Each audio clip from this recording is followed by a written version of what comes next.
Hello friends, welcome to Anitha tasty corner. இன்றைக்கி நம்ம சேனலில் தக்காளி தொக்கு ரெசிபி எப்படி செய்கிறதுன்னு பார்க்கலாங்க. இது என்னோடய ஸ்டைலில் நான் பண்ணியிருக்கேன். ரொம்பவே சூப்பராக இருக்கும். இட்லி, தோசை, சப்பாத்திக்கு மட்டும் இல்லாமல் ஒயிட் ரைஸ் கூட பிசைஞ்சு சாப்பிட்றதுக்கு கூட ரொம்பவே சூப்பராக இருக்கும். ஒயிட் ரைஸ் கூட சாப்பிடும்போது ஒரு முட்டையோ அல்லது அப்பளமோ வச்சு சாப்பிட்டீங்க அப்படின்னா வேறு லெவலில் இருக்குங்க. குழந்தைங்களுக்கு இது போல் செஞ்சு கொடுக்கும்போது நிச்சயமாக உங்களை அடுத்த தடவை செய்ய சொல்லி கேட்பாங்க. இப்போ வாங்க எப்படி செய்கிறதுன்னு பார்க்கலாம்.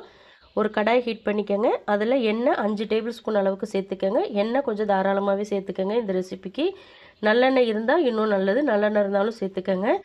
இப்போ கடுகு 1.5 டீஸ்பூன் அளவுக்கு சேர்த்துக்கலாம். கடுகு பொரிஞ்சதும் 1 டீஸ்பூன் சீரகம் சேர்த்துக்கோங்க. 20 பூண்டு பல் பொடியாக நறுக்கினது அதையும் சேர்த்துக்கோங்க. பூண்டு வந்து நல்லா செவந்து வரணும், அது வரைக்கும் நல்லா அதை ஃப்ரை பண்ணுங்கள். இது கூட 5 காஞ்ச மிளகாய் சேர்த்துக்கோங்க. 2லேருந்து 3 கொத்து கருவேப்பிலையும் சேர்த்துக்கோங்க. கருவேப்பிலை ஃப்ரெஷ்ஷாக சேர்த்துக்கோங்க. சேர்த்துட்டு 1/4 டீஸ்பூன் அளவுக்கு பெருங்காயத்தூள் சேர்த்துக்கோங்க. இது கூட 4 மீடியம் சைஸ் வெங்காயம் பொடியாக கட் பண்ணினது அதையும் சேர்த்துக்கலாம். நீங்கள் வெங்காயம் பொடியாக கட் பண்ணினாலும் சரி, இல்லை சின்ன சின்னதாக ஸ்லைஸ் பண்ணி போட்டுக்கிட்டாலும் சரி, நல்லா தின்னாக ஸ்லைஸ் பண்ணி போட்டாலும் சரி, உங்களுடைய விருப்பம்தான். இப்போ வெங்காயத்தை நல்லா வதக்கிக்கங்க. வெங்காயத்தில் உள்ள அந்த ஈரப்பதம்லாம் நல்லா வற்றி வெங்காயம் வந்து நல்லா சுருங்கி வதங்கி வரணும். இப்போ பார்த்தீங்கன்னா தெரியும், வெங்காயம் வந்து லைட்டாக கலர் மாதிரி வதங்கி வந்திருக்கு பாருங்கள். இந்த ஸ்டேஜ் வரைக்கும் தான் நீங்கள் வதக்கணும். இதுக்கு மேலே வதக்குனீங்க அப்படின்னா தக்காளி தொக்கும் நல்லா இருக்காது. இந்த ஸ்டேஜில் நல்ல பொடியாக நறுக்கி வச்சுருக்கிற தக்காளி பழம் 7 பழம் சேர்த்துக்கோங்க. தக்காளி வந்து காயாகவும் எடுக்கக்கூடாது, அதே சமயத்தில் ரொம்ப கனிஞ்ச பழமாகவும் எடுக்கக்கூடாது. தக்காளி வந்து நல்லா பழமாக இருக்கணும், ஆனால் ரொம்ப கனிஞ்ச பழமாக இருக்கக்கூடாது. பார்த்து எடுத்துக்கோங்க. தக்காளி வந்து நல்லா தொடச்சிட்டு அதுக்கப்புறம் கட் பண்ணி எடுத்துக்கோங்க. இப்போ இதை நல்லா ஹை ஃப்ளேமில் வச்சு வதக்கி விடுங்க. வதக்கி விட்ட பிறகு இப்போ மசாலா சேர்த்துக்கலாம். மஞ்சள் தூள் ஒரு 1/4 டீஸ்பூன் சேர்த்துக்கோங்க. மஞ்சள் தூள் அதிகமாக சேர்க்க வேணாம். தனி மிளகாய் தூள் 3 டேபிள் ஸ்பூன் சேர்த்துக்கோங்க. இது கரெக்டாக இருக்கும் காரத்துக்கு. பச்சை மிளகாய் பொடியாக நறுக்குனது 2 சேர்த்துக்கோங்க. உப்பு தேவையான அளவு சேர்த்துக்கோங்க. சேர்த்துட்டு ஹை ஃப்ளேமில் வச்சு இதை நல்லா மிக்ஸ் பண்ணி விட்டுக்கோங்க. உங்களுக்கு காரம் பத்தாது அப்படின்னா இன்னும் 1 டேபிள் ஸ்பூன் கூட நீங்கள் போட்டுக்கலாம். ஆனால் இதுவே கரெக்டாக இருக்கும். இது மெஷர்மெண்ட் கரெக்டான மெஷர்மெண்ட்டு. இப்போ இதை நல்லா வதக்கி விட்டுக்கலாம். வதக்கி விடும்போது தக்காளியிலேருந்து நிறைய தண்ணி விடும். அது எந்த அளவுக்கு தண்ணி விடுதுன்னு பார்த்துக்கிட்டு நம்ம எக்ஸ்ட்ராவாக தண்ணி ஆட் பண்ணிக்கலாம். இதில் வேறு எந்த மசாலாவும் சேர்க்க தேவையில்லை. மிளகாய்த்தூள் மட்டுமே போதுமானது. இது கூட இப்போ வந்து ஒரு 50 ml அளவுக்கு தண்ணி சேர்த்துக்கோங்க. ஏன்னா நம்ம வந்து தக்காளியை நல்லா வேக வைக்க போகிறோம். தக்காளி வந்து நல்லா மசிஞ்சு வெந்து வரணும். அதுக்காக தான் இந்த தண்ணி நம்ம எக்ஸ்ட்ரா ஊற்றுறோம். இப்போ இது நல்லா மறுபடியும் கலந்து விட்டுக்கோங்க.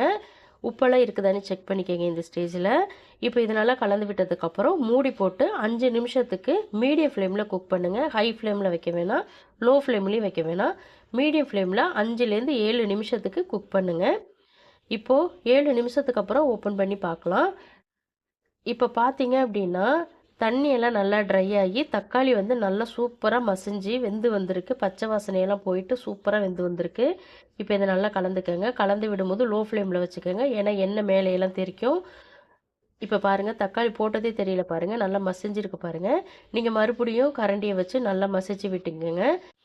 அப்போது தான் இந்த தக்காளியில் உள்ள ஸ்கின்னெல்லாம் நல்லா மசிஞ்சு வரும். அதனால் கரண்டியை வச்சு நல்லா அழுத்தி மசிச்சு விட்டுக்கோங்க. இப்போ பாருங்கள், கலர் பார்க்கவே நல்லா அழகாக இருக்குது பாருங்கள். ரெட் கலராக, நம்ம காஷ்மீரி ரெட் சில்லி பவுடர்லாம் எதுவுமே சேர்க்கல, ஆனால் நல்லா ரெட் கலரில் வந்திருக்கு பாருங்கள். இந்த ஸ்டேஜில் புளி கரைசல் நான் எடுத்து வச்சுருக்கேன் 3 டேபிள் ஸ்பூன் அளவுக்கு, அதையும் சேர்த்துக்கலாம். இது வந்து தண்ணியாக இருக்கிறதுனால 3 டேபிள் ஸ்பூன் சேர்த்துருக்கேன். நீங்கள் ஒரு வேளை திக்காக எடுத்தீங்க அப்படின்னா 1லேருந்து 1.5 டேபிள் ஸ்பூன் அளவுக்கு சேர்த்துக்கங்க போதும். வெல்லம் வந்து 1.5 டேபிள் ஸ்பூன் அளவுக்கு நான் எடுத்துருக்கிறேன், பொடிச்ச வெல்லம். இதை சேர்த்துட்டு இதை மறுபடியும் நல்லா கலந்து விட்டுக்கோங்க.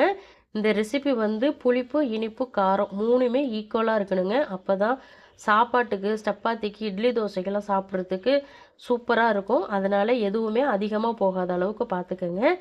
இதை நல்லா கலந்து விட்டதுக்கப்புறம் ஒரு மூடி போட்டு 5 நிமிஷத்துக்கு லோ ஃப்ளேமில் குக் பண்ணிக்கோங்க. அந்த புளியோட பச்சை வாசனையெல்லாம் போகிறதுக்காக தான். அதனால் 5 நிமிஷத்துக்கு லோ ஃப்ளேமில் வச்சு குக் பண்ணிக்கோங்க, ஹை ஃப்ளேமில் வைக்க வேணாம். இப்போது 5 நிமிஷத்துக்கு அப்புறம் ஓப்பன் பண்ணி பார்த்தீங்க அப்படின்னா தக்காளி தொக்கு சூப்பரான சுவையில் ரெடி ஆகிடுங்க. இப்போ கலந்து விட்டு காட்டுறேன் பாருங்கள், எவ்வளோ திக்காக இருக்குது பாருங்கள். எண்ணெயெல்லாம் நல்லா பிரிஞ்சு சூப்பராக வெந்து வந்திருக்கு பாருங்கள். இந்த பக்குவத்தில் இந்த தக்காளி தொக்கு இருக்கணும். இது நல்லா ஆறுனதுக்கப்புறம் ஒரு பாட்டிலில் நல்லா ஸ்டோர் பண்ணி நீங்கள் ஃப்ரிட்ஜில் வச்சிங்க அப்படின்னா 1 மாதத்துலேருந்து 2 மாதம் வரைக்கும் அப்படியே இருக்கும். ஆனால் ஈரம் படக்கூடாது. ஸ்பூனெல்லாம் யூஸ் பண்ணும்போது ஸ்பூன் ஈரம் இல்லாமல் பார்த்துக்கங்க. அதே போல் நல்லெண்ணெய், கடலெண்ணெய் வச்சு யூஸ் பண்ணினீங்க அப்படின்னா நீங்கள் இன்னும் 6 மாதம் கூட இந்த தக்காளி தொக்கை யூஸ் பண்ணிக்கலாம். அந்தளவுக்கு சூப்பராக இருக்கும். இப்போ இதில் பொடியாக நறுக்குனா கொத்தமல்லி இலையை சேர்த்துக்கங்க. சேர்த்துட்டு இதை நல்லா கலந்து விட்டு இறக்குனீங்க அப்படின்னா தக்காளி தொக்கு சூப்பராக ரெடி ஆகிடுச்சுங்க. நிச்சயமாக இதை உங்கள் வீட்டில் நீங்கள் ட்ரை பண்ணி பாருங்கள். ட்ரை பண்ணி பார்த்துட்டு எப்படி இருந்துச்சுன்னு உங்கள் ஃபீட்பேக்கை எனக்கு சொல்லுங்கள். இது என்னோடய ஸ்டைலில் செஞ்ச தக்காளி தொக்குங்க. எங்கள் வீட்டில் செய்கிற தக்காளி தொக்கில் இதுவும் ஒரு வெரைட்டி. இந்த ரெசிபி பிடிச்சிருந்தா லைக் பண்ணுங்கள், ஷேர் பண்ணுங்கள். மறந்துடாமல் அனிதா டேஸ்டி கார்னர் சேனலை சப்ஸ்கிரைப் பண்ணிக்கோங்க. தேங்க்ஸ் ஃபார் வாட்சிங். நாளைக்கு இன்னொரு வீடியோவில் சந்திக்கலாம்.